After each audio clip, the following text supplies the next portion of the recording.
Empecemos por el dimensionamiento de los medios de escape. Entonces, yo lo que les planteo acá es que hay dos formas de diseñar los medios de escape. Una es por el método del caudal, que acá lo tienen acá, el método del caudal, y el otro por el método de la capacidad. Las dos propuestas no son contrarias, sino que pueden complementarse. No es una cosa o la otra, sino que pueden complementarse, ¿sí? ¿Qué significa? Vamos a primero ir al método del caudal. El método del caudal implica un tránsito, o sea, un tráfico, es decir, un grupo de personas que circula por un pasillo y van hacia un lugar. Para nosotros, bueno, yo le puse acá en realidad que son 60 personas por minuto por unidad de paso. Eso es en la NFPA, eso es lo que se define el coeficiente de salida. Nosotros también utilizamos un coeficiente de salida, vamos a verlo después, en cuanto le ponemos nosotros, ¿sí? Pero esto es para la NFPA. Un poquito más adelante vamos a ver esto, y lo vamos a discutir, ¿sí? Pero la idea es que cuando utiliza el método de tráfico, suponen un flujo de personas, ¿sí? En base a un coeficiente de salida. Eso quiere decir un espacio por donde tiene que pasar por minuto la gente. Este método supone que todas las personas están atentas y despiertas y todas se pueden movilizar, ¿sí? Y ese es uno de los problemas que tiene, ¿no? Es decir, si pensamos en un hotel, por ejemplo, donde la gente duerme, bueno, no está atenta, de alguna manera habría que alertarlos, ¿sí? O si pensamos en un hospital, hay lugares que no se pueden evacuar. O si pensamos en escuelas donde van discapacitados, la velocidad de flujo, el coeficiente de salida no va a ser el mismo. Esos son problemas que tiene este método de tráfico. Por lo tanto, la otra forma de diseñar o complementarlo sería el método de la capacidad. El método de la capacidad supone que hay un lugar muy cercano al lugar de uso, por ejemplo un sector de incendio, donde la gente puede ir movilizándose una pequeña distancia, esa distancia está predeterminada ya, y llegar a ese lugar, cerrar la puerta y quedarse ahí o bajar lentamente, ¿sí? Ese lugar se llama sector de refugio, como lo ven acá, ¿sí? Este sector de refugio para nosotros en nuestra ley no existe. Obviamente nuestra ley, ¿en qué se basa? Y en el método del caudal, ¿sí? El sector de refugio no existe, pero si ustedes lo quieren encontrar, lo pueden encontrar en la NFPA o en el Código de Buenos Aires, ¿no? En el documento anexo del Código de Buenos Aires. Vamos a mirarlo, a ver. Lo veían aquí. Acá está este código. Acá nosotros tenemos que buscar sector de refugio. Déjame ver, a ver si podemos encontrar acá.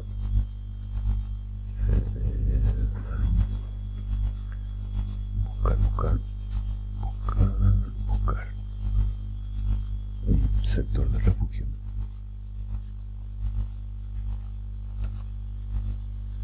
Sector de refugio. Y ahí va a encontrar uno. Hablas de las características que tiene el sector de refugio. Es decir, está bien predeterminado. Pero yo quería ir a la parte de definición.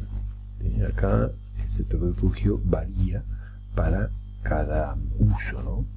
Especial, ¿no? Pero yo quería ir a la parte de definición que lo tiene el código, el anexo del código de edificación.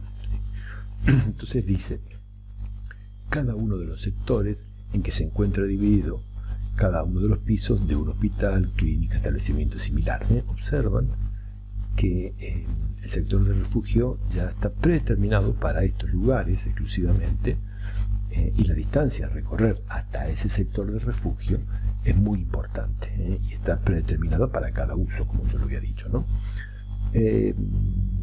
Esta división permite que los ocupantes de un sector encuentren un refugio en el sector adyacente sin requerir, en la primera instancia, al utilizar los medios de escape verticales, ¿sí? Es decir, que siempre se encuentran en el mismo plano, ¿sí? Entonces pueden ir ahí y quedarse ahí.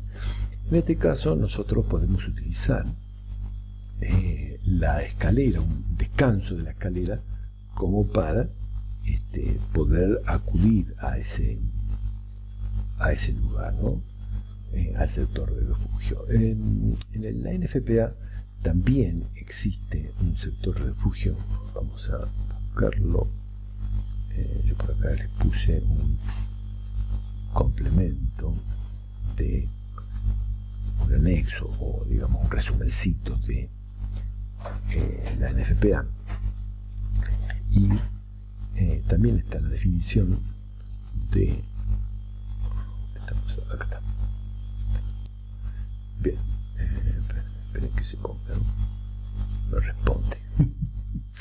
Bueno, está muy cargado el problema, ¿no? Ese es el drama. Bueno, en ese caso el sector refugio ya lo venía planteando la NFPA, y ellos le dicen, es decir, lo nombran de otra manera, ¿no? Vamos a mirarlo acá para que ustedes vean cómo lo nombra. Vamos a ir a marcadores. En marcadores le llama área de refugio, ¿sí?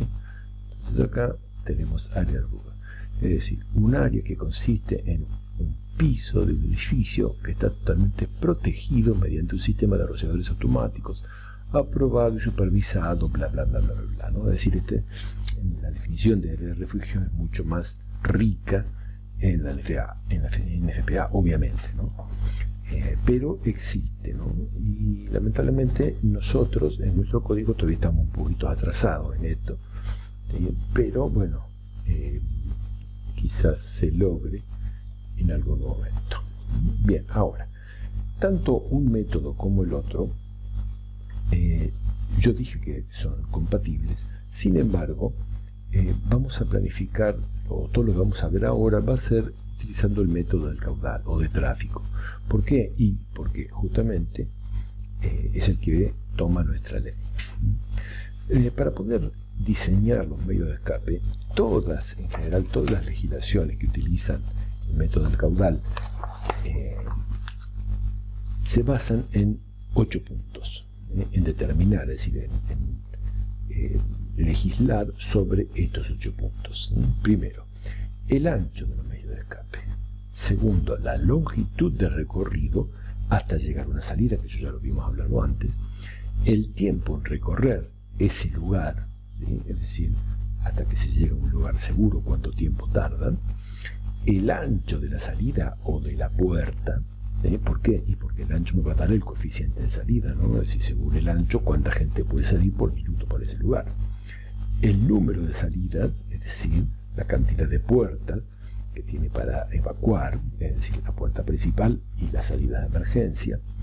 El número y tipo de medios de escape, o diríamos de acceso a la salida, es decir, puede ser una rampa, puede ser un pasillo, un hall, ¿sí? La cantidad de personas a ser evacuadas también lo considera, y acá en el punto 8 lamentablemente no están así, pero el tipo de personas a ser evacuadas, ¿sí? Desafortunadamente, nuevamente, nuestra legislación no contempla el tipo de personas, ¿sí? Es decir, que para nuestra ley toda la gente a ser evacuada de un lugar, no importa cuál lugar, cualquier lugar, ¿sí? Porque tampoco hace distinción en eso, es sana, fornida, está atenta y obviamente son todos rubios y de ojos claros. ¿Qué quiere que les diga? ¿Sí? Desafortunadamente. Por eso es difícil el tema del diseño, ¿no? Porque no es lo mismo hacer o planificar una evacuación para chicos discapacitados, por ejemplo, ciegos, que para los chicos de jardín o para la gente que está en una escuela normal, es decir, normal entre comillas, ¿no? En una escuela donde están todos atentos ahí. Bien, en base a estos puntos vamos a ir desarrollando cada uno. Bueno, vamos ahora de lleno al método al caudal. Y para eso yo los tengo que llevar, obviamente, a la ley, ¿sí? En la ley tenemos que ir a la parte del 3111. Tengan a mano la ley, por favor, ¿sí? Donde vamos a la ley, a ver, acá, la ley medios, vamos a ir acá a buscar un marcador, medio de escape, y bueno, medio de escape. Entonces, ¿qué es el medio de escape? El medio de escape es una línea natural de tránsito que garantiza la evacuación rápida y segura, con la edificación en los distintos niveles, bla, bla, bla. Eso ya lo habíamos discutido antes con las secciones. El problema que tiene esto es que dice que es una línea natural de tránsito, ¿sí?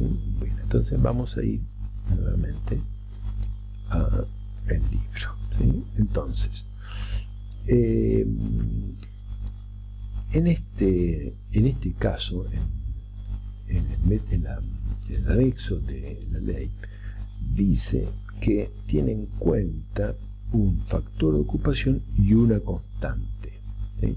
Vamos a ir al 331 para que ustedes lo vean. Igual sería conveniente que ustedes lo miren al 331. Vamos a ir un poquito más para acá.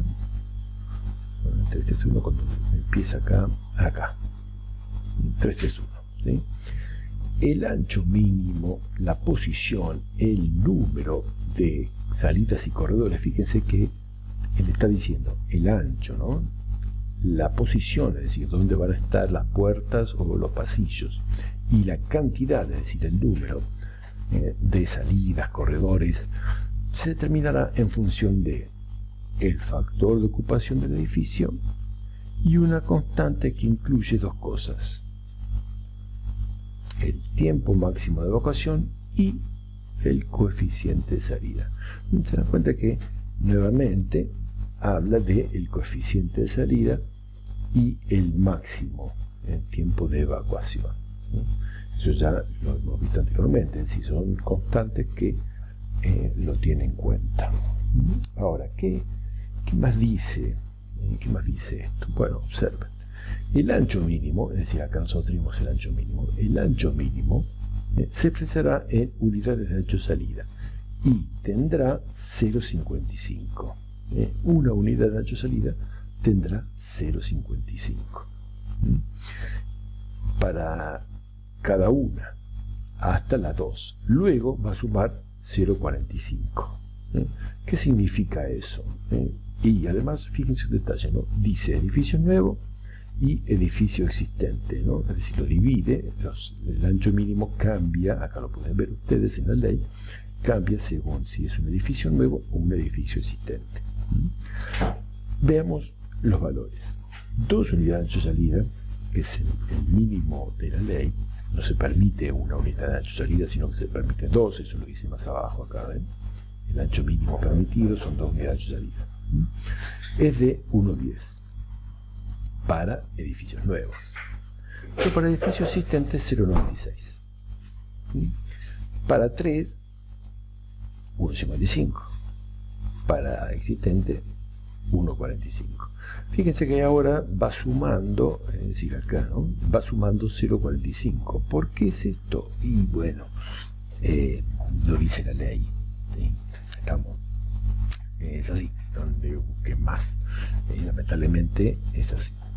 Es decir, la primera son más anchos y luego son más chiquitos, ¿sí? Porque, bueno, porque es posible que como los anchos son tan grandes, es decir, que 2 metros 45, 2,90, no tiene mucho efecto en cuanto al caudal, pero vamos a verlo eso.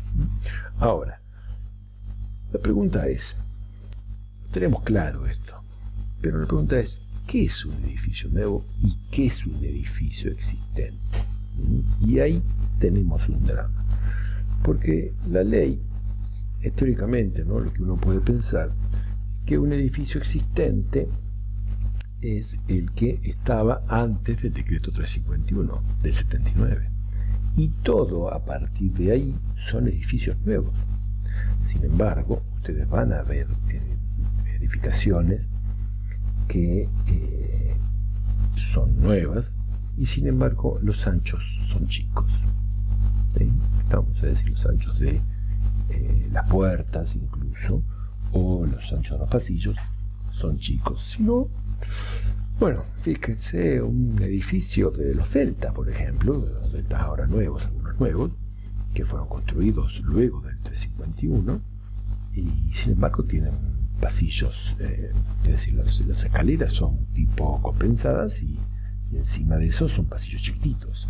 Ustedes dicen, pero ¿cómo puede ser? Y bueno, todo un problema que es un edificio nuevo y que es un edificio existente. Yo después les voy a dar una idea de cómo podemos evaluarlo, es decir, cómo podemos considerarlo, porque acá ustedes tienen que definirse, ¿no? Es decir, ¿qué es el edificio? ¿Nuevo o existente? Antes de comenzar el diseño, tienen que definirlo eso, ¿sí? Consideramos edificio existente o consideramos edificio nuevo, ¿sí? Ese es un gran inconveniente. ¿Por qué? Y porque si usted dice, bueno, los unidades de salida requeridas son ¿de qué tipo de edificio? ¿No? Es decir, si yo hago los cálculos y digo que la mínima son 1,55, o sea, son 3 unidades de salida, no es lo mismo que 3 unidades de salida para edificio nuevo que para edificio existente.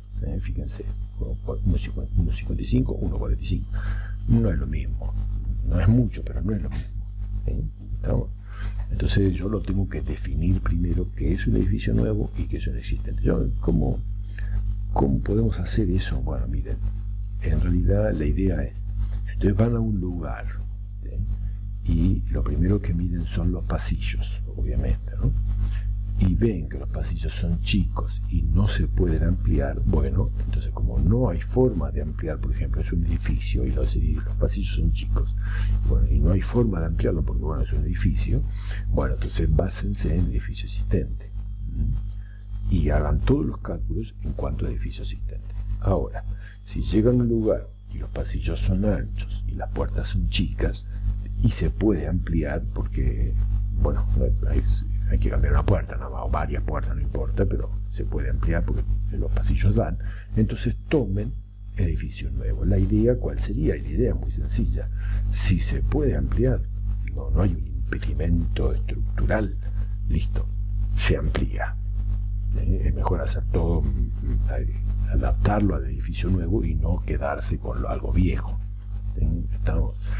Hay jardines, por ejemplo, que están hechos en edificios antiguos y tienen esas dos puertitas chiquititas con un pasillo muy chiquito de salida. Bueno, evidentemente se abren las dos puertas o se hace una rampa o de alguna manera se lo tiene que adaptar. Si no se puede adaptar la salida, bueno, tomamos existente y no ampliamos el ancho, pero sí, digamos, dejamos las puertas abiertas. Miren que tiene doble puerta, dejamos las puertas abiertas y hacemos una rampita de manera que no tenga un escalón, como para que puedan salir los chicos por ahí. Esa sería la trampa en cuanto a edificio existente y edificio nuevo. Veamos un ejemplo más para que le quede claro, ¿no? Imagínense la técnica 2. Vieron que donde están nuestras aulas, ustedes están al fondo arriba, ¿no? Pasillo de arriba, esos pasillos son chiquitos, ¿sí? Pero esos pasillos que nos llevan al fondo donde estaban las aulas de nuestras, ¿no?, de terciario, esos pasillos chicos que tienen, está todo vidriado, evidentemente no se puede ampliar. ¿Por qué no se puede ampliar? Y muy sencillo, del otro lado no hay nada, que van a agregar un pedazo de hormigón de piso, imposible. Entonces es imposible ampliarlo. Como es imposible, bueno, deberíamos pensar en edificio existente, siempre y cuando el ancho no cumpla. Primero importante es verificar el ancho. Ahora, ¿qué sucede si nos encontramos con un edificio que ni siquiera cumpla o cumple los anchos del edificio existente, y bueno, ahí ya tenemos un problema, ¿sí? Deberían buscar una solución. Yo no les puedo dar la solución, cómo hacer eso, pero bueno, en caso de que, bueno, lo que yo he hecho es hacer otra salida, es decir, no utilizar esos lugares porque no son aptos, porque no está permitido, es decir, anchos menores que estos no está permitido, por lo tanto hay que buscarse otra salida. Bien, eso en cuanto a anchos existentes y nuevos. Ahora, una cosita más, ¿no? La NFPA habla de edificio existente y edificio nuevo. Sí, aunque ustedes no lo crean. Vamos a ver el anexo de la NFPA. Aunque ustedes no lo crean, déjenme buscarla. Veamos, vamos a buscar edificio existente. Ahí estamos. Edificio existente. Fíjense. Habla de, no solamente define el edificio existente, sino habla de las modificaciones. Yo marqué acá la modificación porque ellos planifican que es cierto que es un edificio existente, pero deben adaptarse al código, ¿sí? Lo cual en nuestra ley no dice nada. Es decir, el edificio existente, listo, edificio existente y cumple con el existente y ya está, y no modifican para adelante. En cambio, en el NFPA sí, fíjense, modificaciones de los requisitos para los edificios existentes. Cuando haya clara evidencia de que proporciona un grado razonable de seguridad, deberá permitirse que los requisitos para los edificios existentes sean modificados si su aplicación no fuera práctica a juicio de la autoridad competente. Estamos a decir, lo determina la autoridad, y acá obviamente dice grado razonable de seguridad. Se lo permite. Ahora, tiempo permitido, y acá fíjense, ¿no? Dice tiempo permitido para el cumplimiento. Deberá permitirse a los edificios existentes un periodo limitado pero razonable, proporcional a la magnitud del gasto indicado, la interrupción del servicio, el grado del riesgo, bla bla bla bla bla, ¿no? Es decir, que ellos lo planifican cuando van a modificarlo si no tiene un grado razonable de seguridad. ¿Estamos? En cambio, a nosotros nada. Por supuesto que la definición de edificio existente es la misma que lo que podemos pensar nosotros, ¿no? Es decir, el edificio existente es el que estaba antes de la sanción del código. Como este código va cambiando, cada año se va renovando, ¿no? Es decir, no cada año, sino cada tanto. Creo que cada 5 años lo modifican y bueno, y ahí ellos lo actualizan, digamos, ¿no? Entonces, fíjense cómo ellos sí le prestan atención a esto. Bien, prosigamos un poquito más. Como yo les decía, en nuestra legislación toma aquí el valor de 0,55, ¿sí?, para la unidad mínima de ancho salida. En otras legislaciones cambia, sí, por supuesto. ¿Y cuál es el ejemplo que yo les tengo? Bueno, fíjense, en el NFPA 101 habla de 0,75 metros. En vez de ponerle 0,55, el mínimo para ellos son 0,75. ¿Sí? Yo acá les puse descárguelo de la web, pero eso es mentira. No lo dejé en la 101, lo saqué. Lo saqué porque era un problemita, ¿sí? Pero de todos modos yo se los doy a esto, no la ley entera, sino que le doy un escrito que hice yo, que es el que recién le mostré. Ahora, ¿por qué para ellos es 0,75 y para los otros 0,55? ¿Cuál es la diferencia? Bueno, el problema aquí es ¿de dónde salió ese valor? ¿Por qué 0,55? Bueno, ahí tenemos que pensar en una cosa muy interesante. Obviamente yo voy a suponer que el ancho ese es el ancho de la persona, parece lógico, ¿no? Es decir, el ancho que tiene que pasar por esa puerta una persona. Por eso es una unidad de ancho-salida. Es decir, por una unidad de ancho-salida pasa una persona, ¿sí? Pero resulta que para Estados Unidos, o la NFPA, es 0,75. Para nosotros 0,55. Pequeña diferencia, ¿no? ¿Sí? Entonces, ¿de dónde sale eso? Bueno, fíjense, yo les puse acá algo interesante. En la NFPA, en el anexo, ¿sí? En el anexo, áreas, salidas, acá, por acá, en el anexo hay esto que ven acá, ¿sí? El ancho de la puerta, ¿sí? Es decir, estas son las medidas ergonómicas.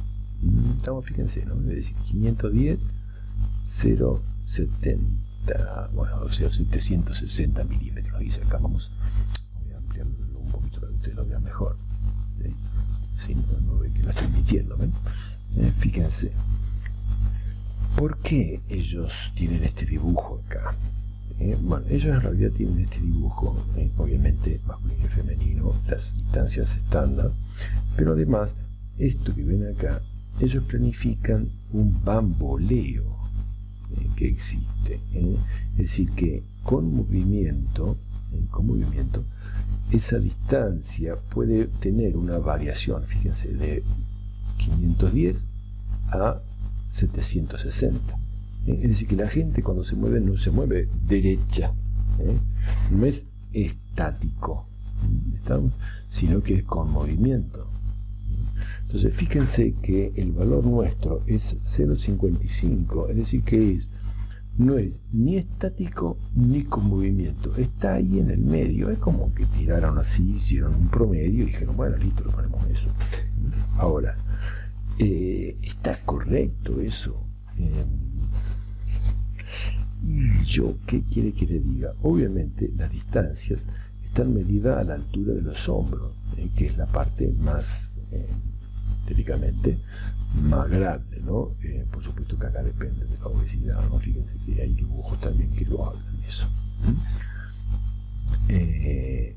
Ahora, ¿qué quiere que les diga? ¿Por qué es eso? ¿Por qué es más chico? Y bueno, yo no les puedo dar una explicación, pero sí les puedo decir que es mejor 760 milímetros, porque contempla movimiento. Es decir, que las puertas deberían ser más anchas para contemplar ese bamboleo cuando hay movimiento de gente, ¿sí? En cambio, en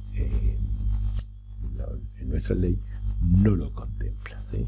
Es decir, ellos utilizan los datos antropométricos. Es posible que en la época militar se haya tenido en cuenta los datos ergonométricos y le dio un valor más pequeño, o lo pusieron como una media, es decir, le tiraron ahí, ¿no? Es decir, ni el mínimo ni el máximo, ¿sí?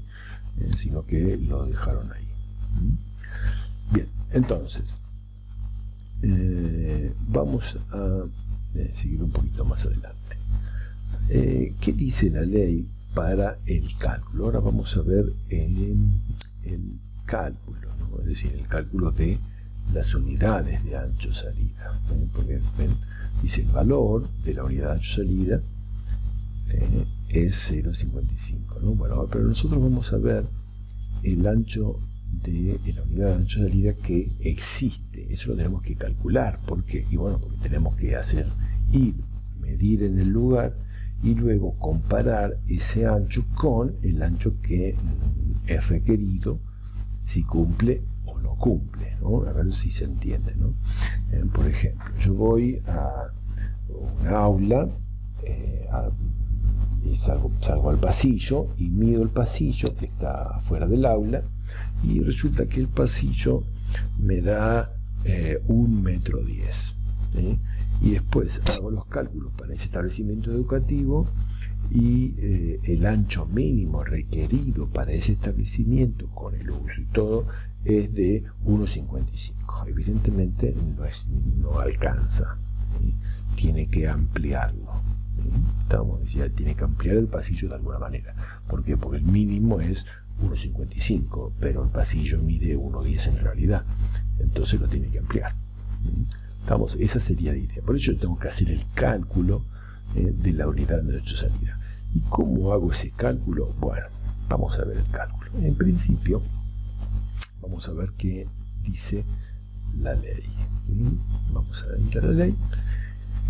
Y la ley me dice que para el cálculo acá ustedes, el valor de n de unidad ancho-salida, lo llama, ¿sí? Se va a hacer por esta fórmula.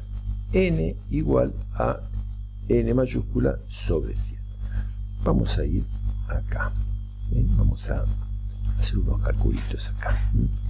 Bueno, entonces, para poder tomar ese valor, vamos a utilizar la función de ecuación. ¿Sí? Vamos a hacer que se entre una ecuación nueva y vamos a decir que n va a ser igual a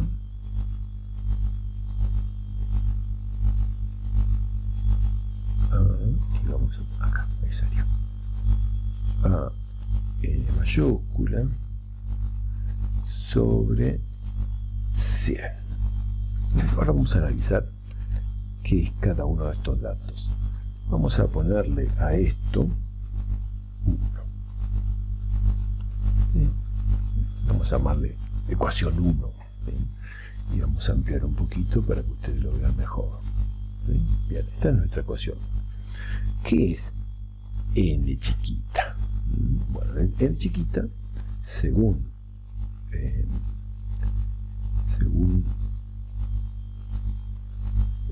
nuestra ley, son las unidades de ancho de salida. Por favor, no se olviden eso. N chiquita, unidad de ancho de salida.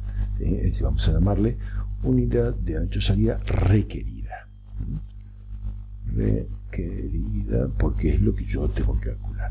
¿Sí? Bien. ¿Qué es n grande? N grande son el número, número de personas. Esto lo estoy sacando de la ley, ¿sí? Eso lo dice la ley. Y 100, bien, es un factor. Un factor que depende del tiempo de salida y el coeficiente de salida, ¿no? Es decir, el tiempo de evacuación, digamos, ponerle, y el coeficiente de salida, que eso ya lo vamos a ver un poquito más adelante, pero se acuerdan de esos dos factores que teníamos al principio, ¿sí? Si nos vuelven un poquito más adelante y lo van a ver. Bien, entonces teniendo esas definiciones, nosotros ahora tendríamos que analizar el valor de número de personas. Bien, entonces, ¿qué es el número de personas?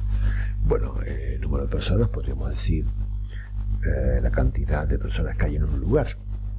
Pero la cantidad de personas que hay en un lugar, personas en un lugar, yo diría todas juntas o separadas. Y resulta que ahí viene el primer problema. ¿Por qué? Porque yo ahí, para contar el número de personas, tengo dos inconvenientes, ¿sí? Y vamos a verlo aquí. A ver. Vamos a ir a la parte de dibujo, ¿sí? Acá, formas. Yo tengo dos posibilidades, ¿sí? Una posibilidad, la vamos a poner por ahí, y una posibilidad es que tenga las personas como esto, ¿sí? Vamos a llevar esto arriba, cortar y lo pegamos por acá. A ver si podemos pegarlo. A ver. Para eso tenemos que diseñarlo acá.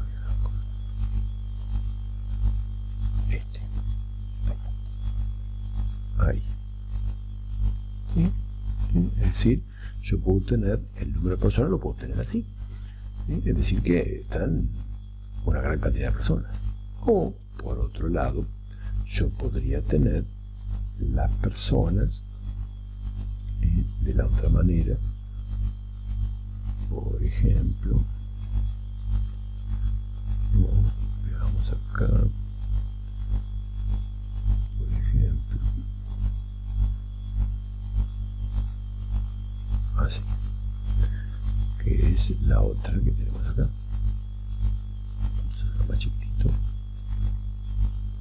cortar, pegar y lo ponemos también como estrecho. Entonces lo podemos mover. ¿Ven? Ahí. Es decir, es evidente que acá yo tengo dos formas de interpretar el número de personas. Es decir, acá hay mucho más y acá, observen este detalle, hay muebles, ¿sí? Hay lugares fijos que no ocupa la gente. Y ahí les estoy dando una respuesta, ¿no? Es decir, lo estoy inventando. Esto, yo diría, superficie de piso. Claro. Estamos porque hay lugares que no ocupa la gente. Los pasillos, los escritorios que son estáticos, los muebles. En cambio acá, no, acá es todo. Todo es ocupable. Es decir, la superficie del piso que sigue con la superficie total, porque es todo ocupable. Bueno, no es tan así. Acá, cuando es un estadio, la ley se queda corta y lleva todo al código de Buenos Aires. Pero de todos modos, acá tenemos un problemita.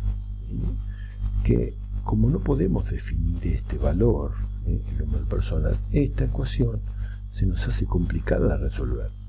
¿Por qué? Porque ¿cómo contamos la gente? Incluso hay otras variaciones.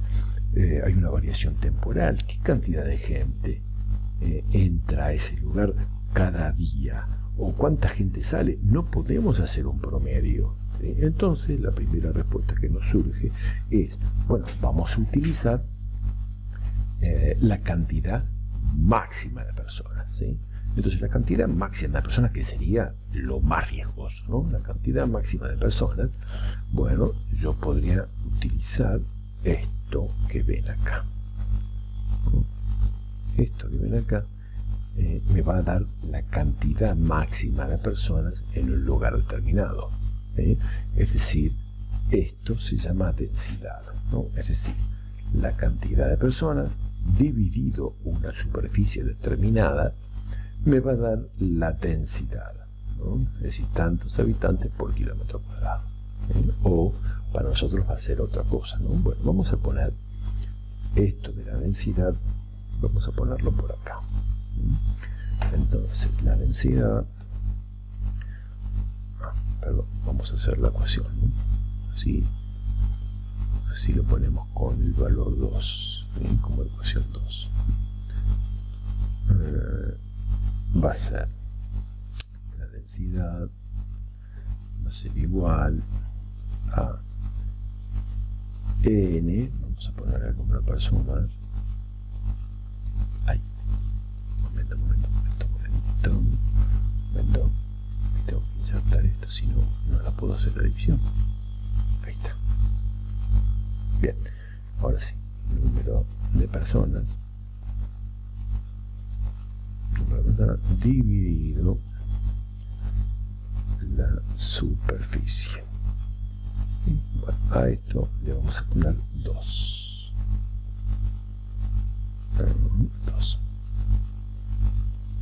2. A ver cómo había puesto yo arriba. Sí, 2.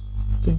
Bien, entonces acá yo tengo la densidad, pero resulta que la densidad me plantea un problema. ¿Sí? ¿Cuál es el problema que me plantea la densidad? El problema que me plantea la densidad es justamente ahí. El problema que me plantea la densidad es este valor, la superficie. ¿Sí? Porque yo el número de personas, bueno, podría calcular la cantidad máxima de personas, ¿sí? Pero me plantea el problema de la superficie. ¿Por qué la superficie? Bueno, ahí sí, volvamos a este valor.